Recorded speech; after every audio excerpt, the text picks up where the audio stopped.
Okay, folks, welcome in. For those of you that will be tuning in, I haven't been on in a while, but it is now officially election season. It basically appears that Trump has it tied up as the nominee, even though Nikki Haley's still Nikki Haley and around being kind of woke.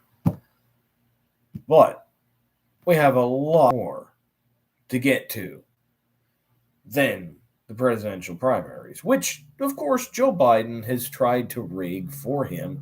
And I don't know if it's just Joe Biden. I don't think Joe Biden knows what day it is. It's probably just his handlers that have agreed to rig it for him. But what we have to go to first and foremost at this moment, something that really pisses me off. You see, the Democrats, when Trump was running back in 2016, the Democrats were constantly saying that he's going to start World War III.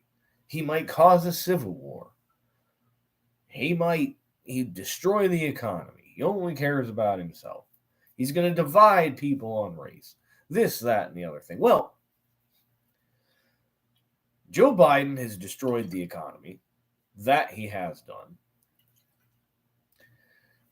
Stock market's better than ever thanks to Donald Trump. But when you look at, and people are making more money.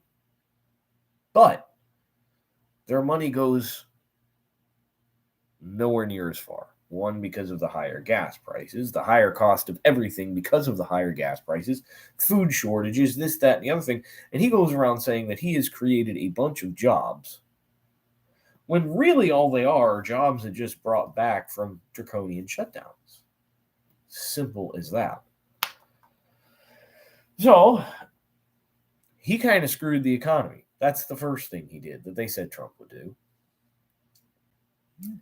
Between Ukraine and everything else, he's basically got us on the verge of World War III. And he's in between a rock and a hard place. And aside from that, folks, with what's going on in Texas, he's about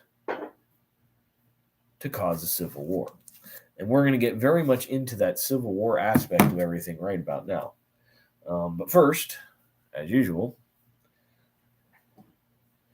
here's to let's hope we take our country back in November.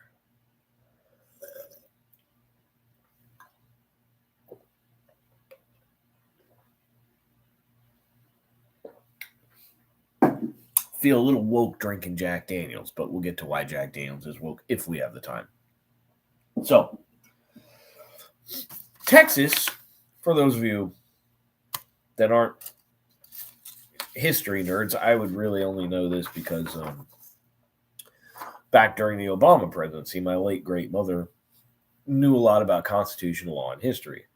And I was like, well, what if he becomes a dictator and states try to secede? She said explicitly, the only state that could theoretically secede from the Union is Texas. Now, many of you don't know this. I called into a local radio show, the Manny Munoz show, yesterday.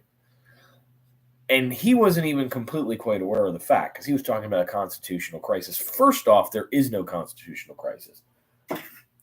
The ruling in the Constitution, or not the ruling in the Constitution, we'll get into that a little further, and then we'll get into the Supreme Court ruling. But basically, the Supreme Court basically said that the Biden administration, this was Coney Barrett, who was a deciding factor in this. We always know John Roberts tends to swing to the left, Bush appointee. I never liked Bush. You guys know that.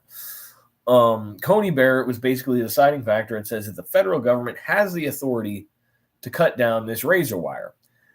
It didn't say that Texas doesn't have the authority to build it back up because in the Constitution, again, we'll get to that, it is their right to defend themselves.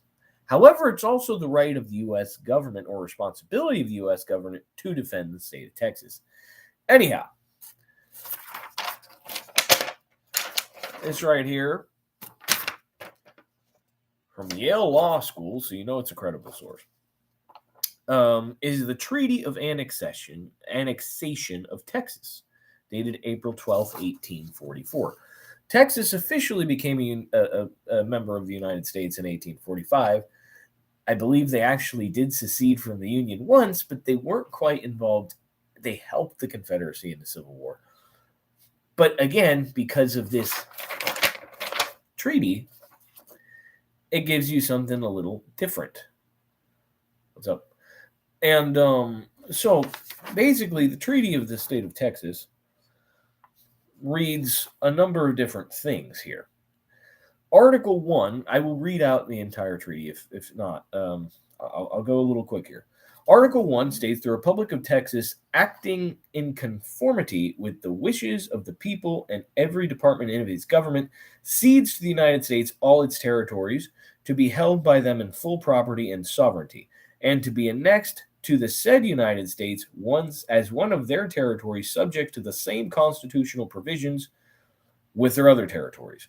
This cession includes all public lots, squares, vacant lands, mines, minerals, salt lakes and springs, and public efficiencies, fortifications, barracks, ports and harbors, navy yards, docks, magazines, arms, armaments, carpets, archives, and public documents, public lands, public funds, debts, taxes, and dues unpaid at the time and exchange of the ratifications of this treaty. Now, basically, that's the agreement. Anybody can kind of figure that one out. Article 2, this is an important one, folks, states the citizens of Texas shall be incorporated into the Union of the United States, maintained and protected in the free enjoyment of liberty, property, and admitted as soon as may be consent with the principles of the federal Constitution to the enjoyment of all the rights, privileges, and immunities of the citizens of the United States. Now, that basically states that free enjoyment of their liberty, property. Now, folks, people invading across the southern border are encroaching on ranchers' properties. For those of you that don't know, there's some farmland there. And these illegals, and I'm not just saying people from South America and Central America, whatever. There's people coming from Syria, Iran. There's people on the terror watch list. There was a terrorist that was apprehended a couple days ago. And from just by that is not allowing the enjoyment of their liberty and property when these illegals are actually defecating in their fields so they can't sell their crops because they're contaminated with human feces, as opposed to camping on their lands and this, that, and the other thing. And according to the Biden administration, they're not supposed to use this wire to keep them out. Now, right there, that just shows you that that is a violation, indeed, of that particular article. Now let's get to Article 3. All titles and claims to real estate which are valid under the laws of Texas shall be held to be so by the United States, and measures shall be adopted for the speedy adjudication of all unsettled claims to land, and patents shall be granted to those not to be found valid. Again, that's just real estate. I'm just reading out the whole thing so everybody knows. Article 4, public lands thereby ceded shall be subject to the laws regulating the public's lands and other territories of the United States as far as they may be applicable. Subject, however, to such alterations and changes as Congress may from time to time think proper to make, it is understood between the parties that if in consequence of the mode which lands have been surveyed in Texas or from previous grants or locations, the 16th section cannot be applied to the purpose of education, Congress shall make equal provision by grant of land elsewhere. Also, if further understood that hereafter the books, papers, and documents of the General Land Office of Texas should be deposited and kept in such place such as the Texas as the Congress of the United States shall direct. Now, here I see something, folks. Lands, grant of land elsewhere. Congress shall make provision of granting land elsewhere. Parties that if. Now, these things are very rarely worded, folks, but I'd almost go on to say that if they're putting a bunch of illegals in Texas land, then maybe they should move them elsewhere. I don't know. Which Greg Abbott is doing, as everybody knows. Another one we're going to get into is Article 5. The United States, and this is the big one, folks. This is the big one. This is the big one. This is the one that is going to make the straw that broke the Brandon's back, which is probably already broken. But anyhow, this is the big one. So, and this we're going to tie into the U.S. Constitution. Well, this one and Article 2, I have them both highlighted here.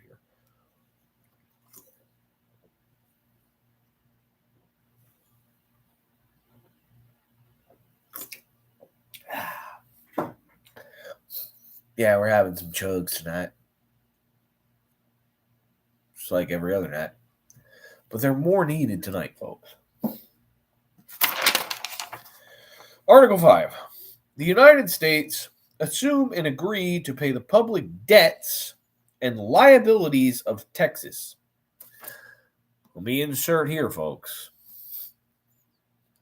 They're spending a lot of money on razor wire to keep these people out. Liabilities kind of involves people getting hurt or killed. They bring in a lot of fentanyl. They rape and kill a lot of people when they come across the border. A lot of them are good people, yes, as Donald Trump says. But there's liabilities involved. And this is part of the treaty, and they have broken it.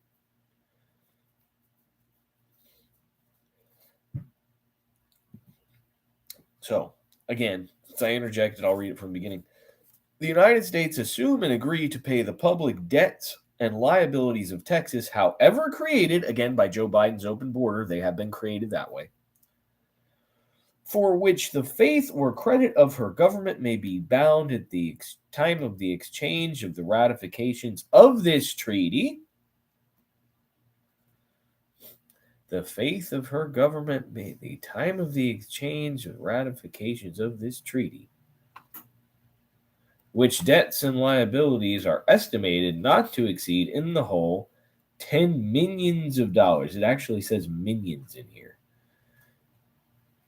And this was the treaty as written in 1844. To be ascertained and paid in the manner herein after stated. Now, if this was a typo and they meant millions, well, that's already happened. They took down a bunch of Trump's wall and sold it for pennies on the dollar. Abbott has had to pay billions of dollars in state funds for this razor wire and the resources to keep his border secure.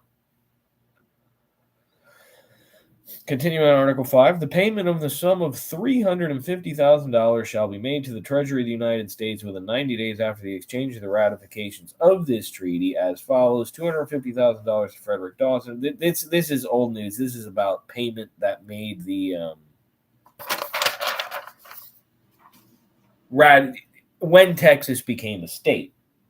But the first half of it states that, again, the United States assume and agree to pay the public debts and liabilities of Texas, however created, for which the faith or credit of her government may be bound at the time of the exchange of the ratifications of this treaty, which debts and liabilities are not to exceed in all tens of millions of dollars. I don't know if that really applies to back then, but again, the treaty is vague enough.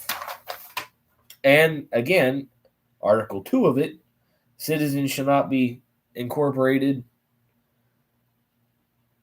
Citizens of Texas should be incorporated into the Union of the United States, maintained and protected and the free enjoyment of their liberty, property, and admitted as soon as may be. See, that's the thing. They've been taken away their liberty and their property and the enjoyment of that. So, again, the treaty has been violated by the United States of America with the Biden administration. If the Biden administration, and arguably it's already been violated by the Biden administration taking down their right to protect themselves. However, we have another constitutional violation by the Biden administration, which I'm surprised nobody's really gotten into. A lot of conservative media has. But this is a different animal here. And this is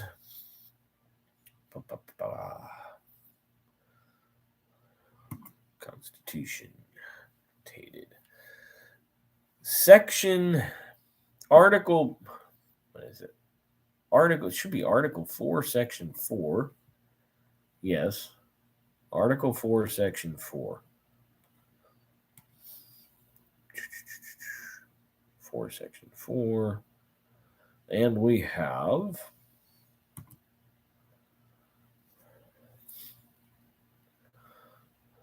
the United States shall guarantee to every state in this union a republican form of government, and shall protect each of them against invasion, and on application of the legislature or of the executive, when the legislature cannot be convened, against domestic violence.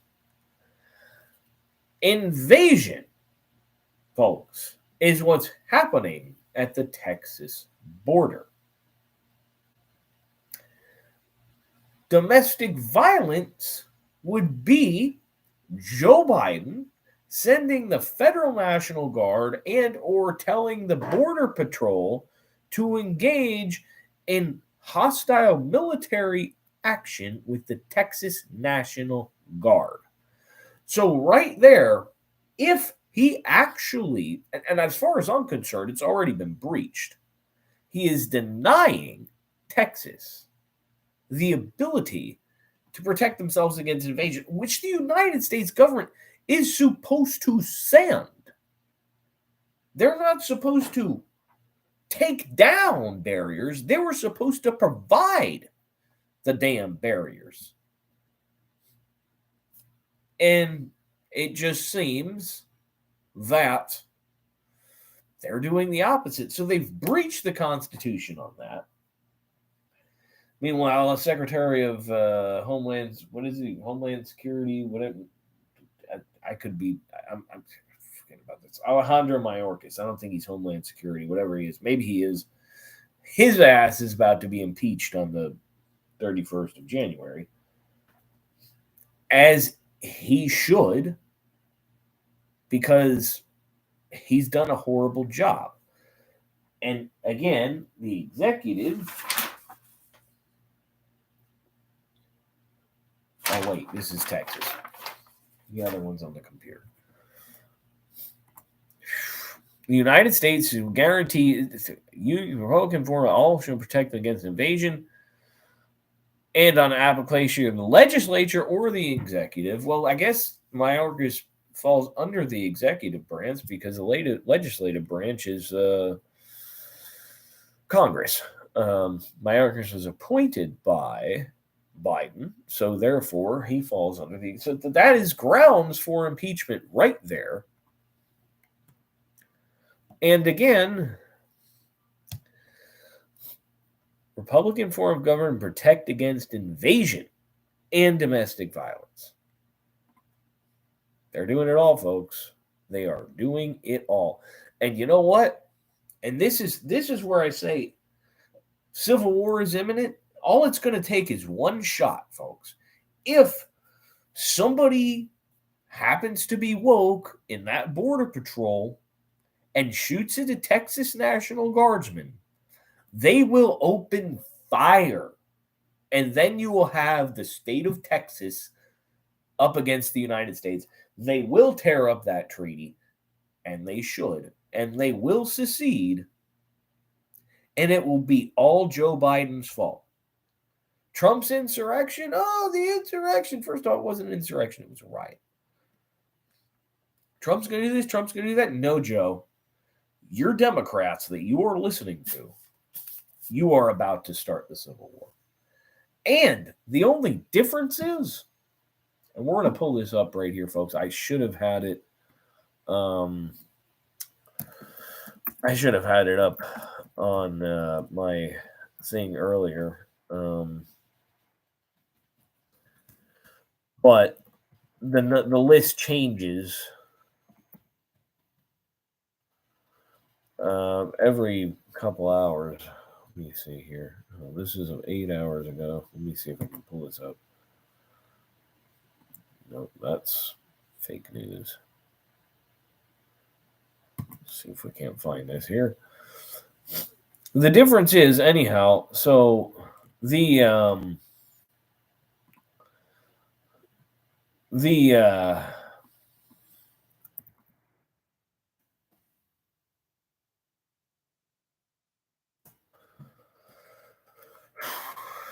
you see there, this is woke. They're not allowing you to find this. There we go. 25. It's now 25 states backing Greg Abbott in border feud. Now, the difference between this and the actual Civil War, it was about 50-50 in states, but the Civil War was geographically a little different. It was basically just north and south. Nobody else really got involved. Now, we're going to take a look at this. This is from Newsweek. The states in question here. Texas is the one that obviously is being invaded. And the list, folks, grows. And these are gubernatorial backers. It doesn't necessarily mean with the state legislature. So, for example, here we have Utah, Nevada, Idaho, Montana, Wyoming, North Dakota, South Dakota, Nebraska. I guess that's Iowa, Missouri, Arkansas, Oklahoma, Louisiana, Mississippi, Alabama, Florida, Georgia, which is a surprise, South Carolina, Tennessee, Virginia,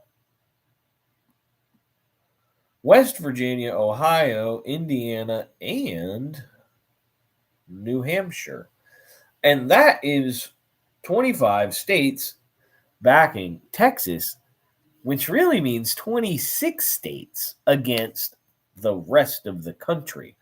Now, in the event, if you were to look at the map, and as states, I've said if you know anything about United States geography, you would know where all these states are. If these states all seceded, a lot of their military are based in these other states. They could easily defect and leave. Now, I am not promoting such a thing. I'm just giving the logistics of the situation. Not only that, folks, but we also have to consider there's other states in here. Like, is that Nebraska? I could no.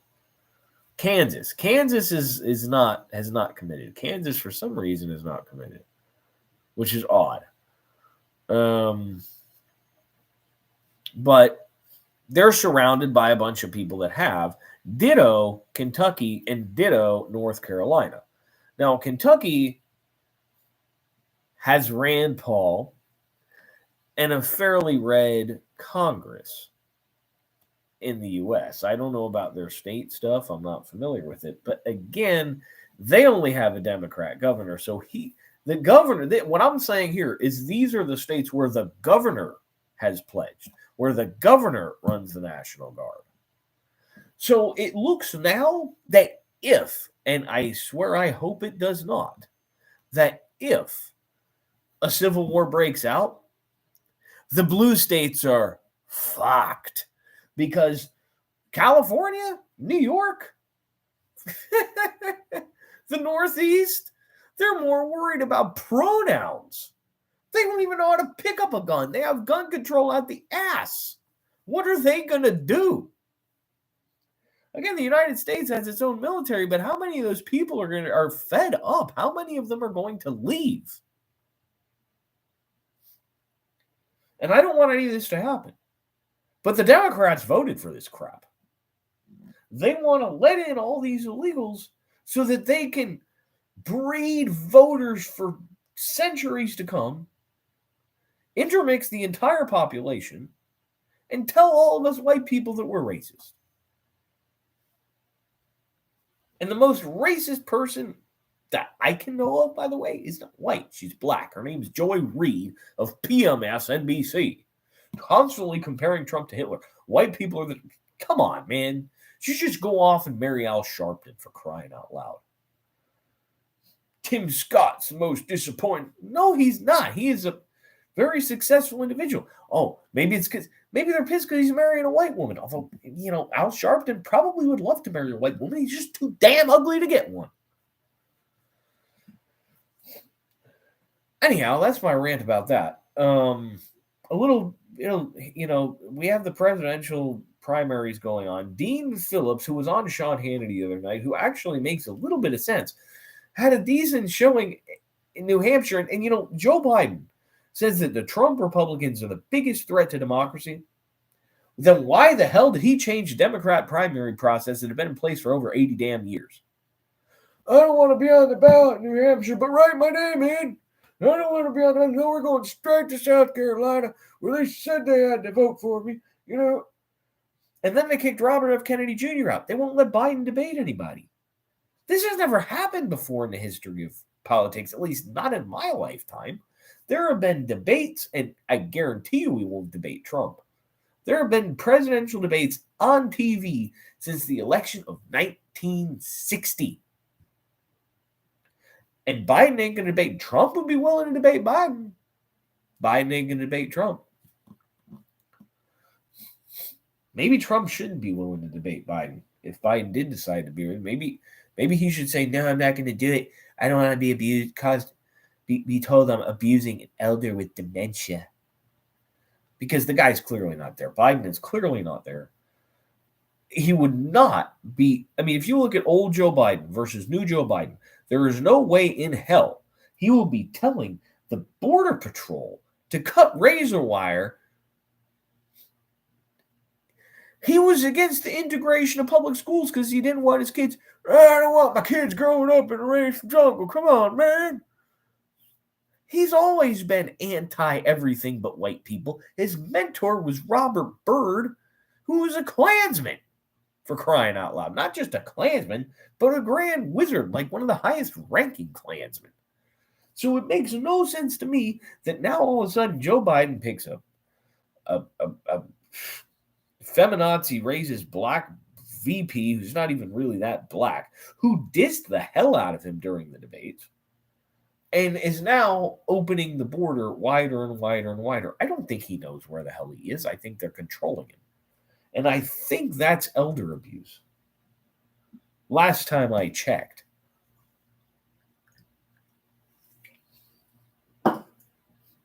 But folks, we all know this. The Democrats are all about elder abuse. They go to nursing homes.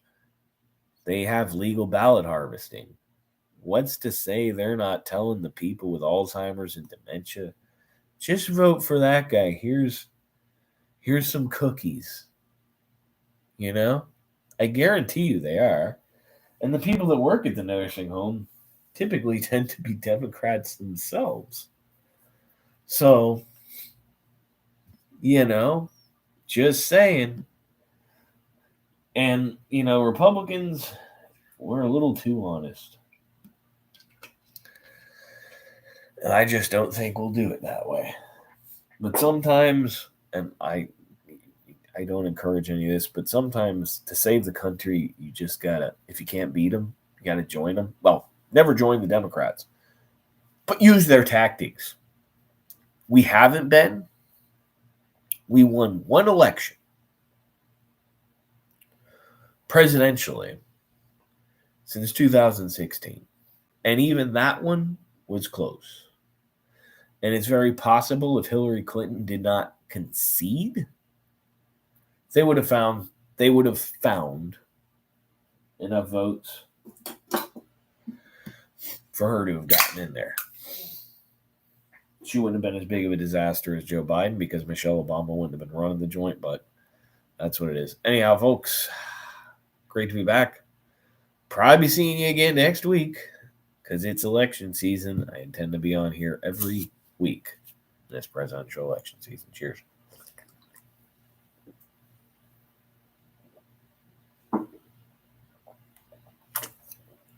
Fuck Joe Biden.